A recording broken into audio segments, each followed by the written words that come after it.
Mas afinal, o que é utilitarismo? Quais são as suas principais ideias? Enfim, eu sou Felício Molinari e este é o A Filosofia Explica de hoje.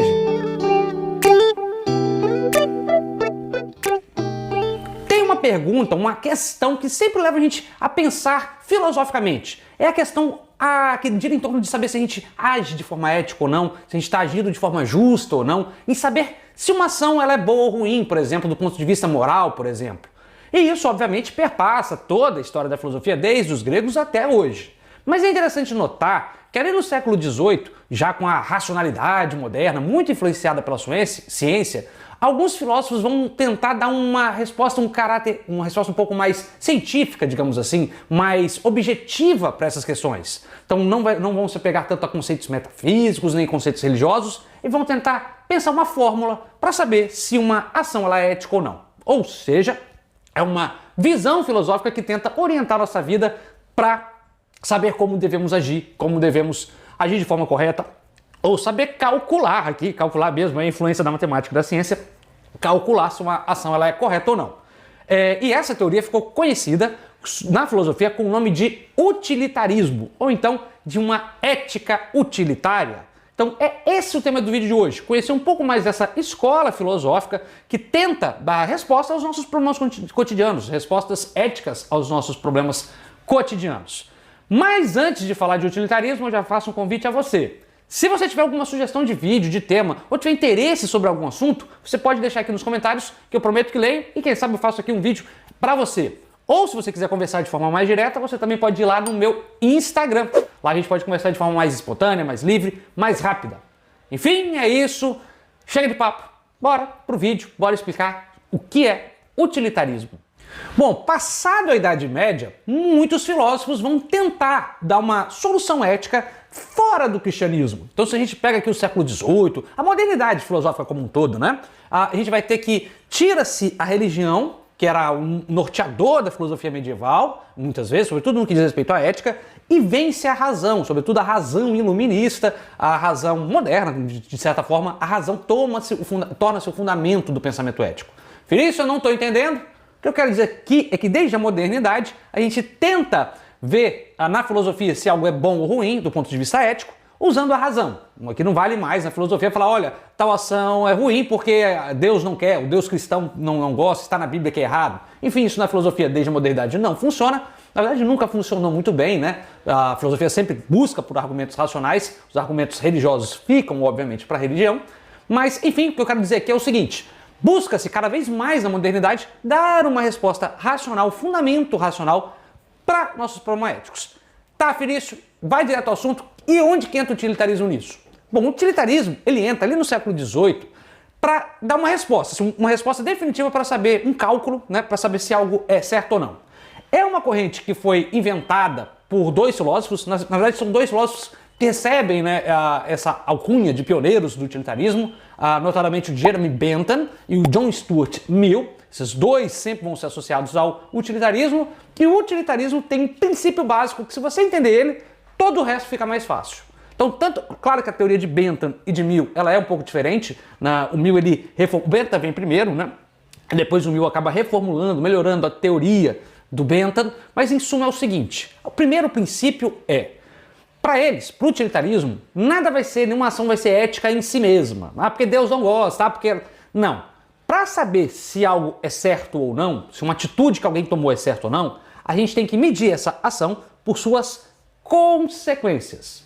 Veja, a gente só vai saber se uma atitude é correta ou não por conta de suas consequências. Felício, eu não estou entendendo, explica melhor? Simples. Vou pegar um exemplo básico, um exemplo bem tranquilo. Vamos supor que eu chego, por exemplo, e acho uma carteira na rua, e aí pego essa carteira e procuro o dono, e aí anuncio na rádio e acho um dono. Essa atitude foi ética ou não? Bom, para os utilitaristas, a gente faz um cálculo aqui. Vamos ver as consequências dessa ação? Bom, eu peguei a carteira e como a minha família ensinou que eu devo devolver o que eu achar para a pessoa que realmente eu devolvo. Eu vou na rádio. A minha família ficou feliz, toda a minha família ficou feliz, porque para eles eu tive uma atitude honesta, né, que eu devolvi, foi isso que eles me ensinaram. A pessoa que perdeu, porventura, sua carteira também fica feliz. O radialista fica feliz porque tem assunto para sua rádio, mais do que isso serve de exemplo para todos os cidadãos. Enfim, o que eu quero dizer aqui? A minha atitude ela foi correta de devolver a carteira pelo somatório de bem que ela fez. Para Luiz Felício, para tanto para Bentham quanto para Mill, a ética, algo vai ser ético ou não, em função das suas consequências. Quanto mais felicidade ela promover para os cidadãos, para o maior número de pessoas, melhor, mais ética a ação vai ser. Resumindo, uma ação vai ser ética se ela promove o maior bem-estar de um grupo maior de indivíduos. Isso é interessante porque, se a gente nota, existem questões éticas muito complicadas, muito complicadas. E é aqui que entra, por exemplo, aquele velho dilema ético, o dilema chamado dilema do bonde. Tem até um vídeo aqui no canal, se você não viu ainda, vou deixar um card aqui, você pode ir lá, depois voltar. Mas o dilema do bonde é o seguinte, com certeza vocês já viram na internet. Tem um bonde desgovernado, e aí você tem a opção, ele está indo matar 5 pessoas, tem 5 pessoas amarradas no trilho, e ele vai pegar essas 5 pessoas. Mas você tem a opção de desviar esse trem, só que nisso que você desvia, você acaba matando um trabalhador que estava ali trabalhando do lado. O que você faria? Muitas pessoas nessa situação prefeririam desviar você só tem essas 2 opções, tá? Mas desviar o trem, matar um trabalhador, porque aqui vale-se da lógica utilitarista. Bom, é melhor a gente perder uma pessoa só do que perder 5. Veja, a gente define essa ação como ética em função das suas consequências. Algo vai ser correto ou não em função das suas consequências. E aí, esse é o espírito da ética utilitarista. É claro que, por exemplo, o Mill vai falar que tem limites nisso, a gente não pode violar direitos básicos e tudo mais, mas em suma, o norte do utilitarismo é isso, é esse. Pensar a ética, se algo é ético ou não. Não em si mesmo, não apelando para a religião, para a metafísica, para uma alma, para o espírito, nada disso. É calcular, tem um cálculo mesmo, algo que a gente chama aqui de cálculo utilitário, calcular uma ação em função das suas consequências. E é em função das suas consequências que a gente vai determinar se algo é bom ou ruim. Essas consequências, para algo ser bom, tem que fazer o quê? Promover o maior número de felicidade, maior felicidade possível para o maior número de pessoas. É claro que esse tipo de raciocínio ele vai influenciar muito, por exemplo, a economia. O próprio Bentham é um dos pais da economia moderna. Então, vai ter muito vínculo na economia quando você vai, por exemplo, ter que...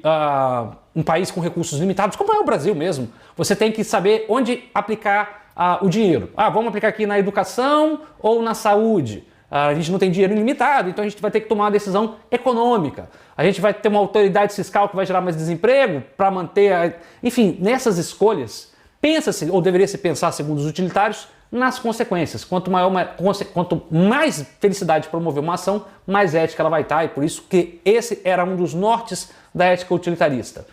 Pensar a economia quando você não tem, não pode fazer tudo, né? Então você sempre priorizar aquilo que promove a maior felicidade. Mas esse tipo de ética, ela também é muito usada na política, e por várias formas diferentes. Por exemplo, eu sempre dou esse exemplo em aula, que é o exemplo da usina de Belo Monte. Foi uma ampla discussão, porque a usina de Belo Monte, quando foi construída, acabou que tiveram que retirar povos que estavam ali, né, povos indígenas, que estavam ali há muito tempo. Né, então foram tirados da terra para a construção da usina de Belo Monte. E ali valeu-se, naquela época, de um argumento utilitário.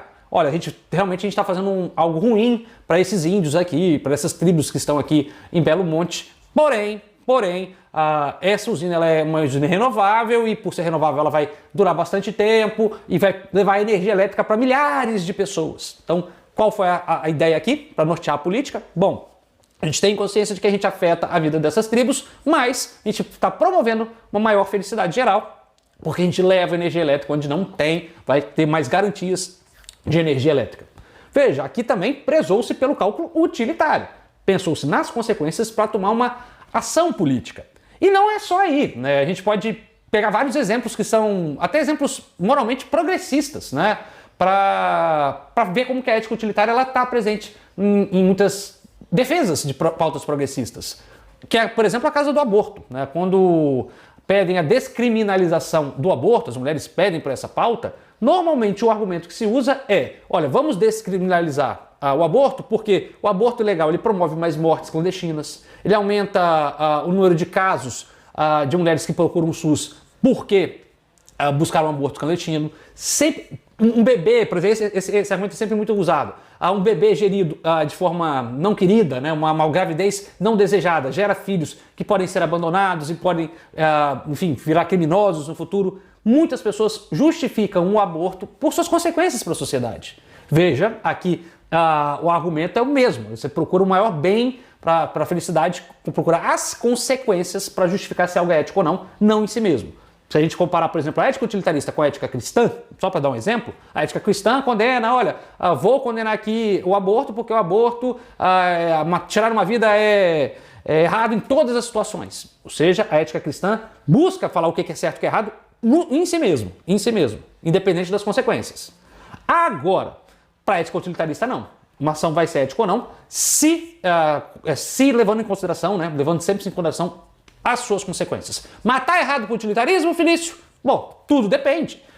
Se você, por exemplo, tem um criminoso, o criminoso entrou aqui, um maluco, sei lá, um suicida, tenta entrar numa escola para matar um monte de gente, e você percebe que ele está com uma arma na mão e vai atirar nos alunos. Se você pega e mata essa pessoa, bom, se a gente faz o cálculo utilitário aqui, realmente a pessoa morreu, a família da pessoa pode ficar triste, mas você protegeu e salvou várias crianças. Então você promoveu maior bem-estar, maior felicidade de mais pessoas. Então, para o cálculo utilitarista, essa morte, por exemplo, ela seria eticamente correta. Então tudo tem essa questão.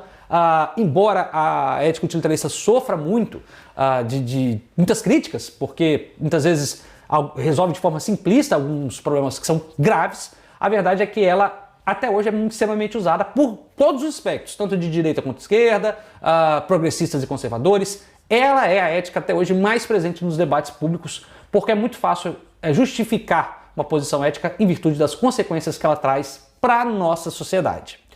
Mas é claro que a corrente ético-utilitarista é só uma das correntes existentes na filosofia. A gente tem, por exemplo, a corrente ética aristotélica, que está aqui, vou até deixar um outro card aqui, caso você queira ver. Vários dilemas éticos, inclusive a gente tem uma playlist aqui sobre dilemas éticos, que eu também vou colocar aqui, caso você tenha interesse. E se você tem interesse em outros problemas filosóficos, gosta de filosofia e gosta do YouTube, então te convido aqui a fazer parte do nosso canal. Seja inscrito. Então se inscreva, porque toda semana a gente traz aqui 2 vídeos novos, às vezes mais, para você. E é isso. Espero que você tenha gostado. Tchau, tchau. Até a próxima.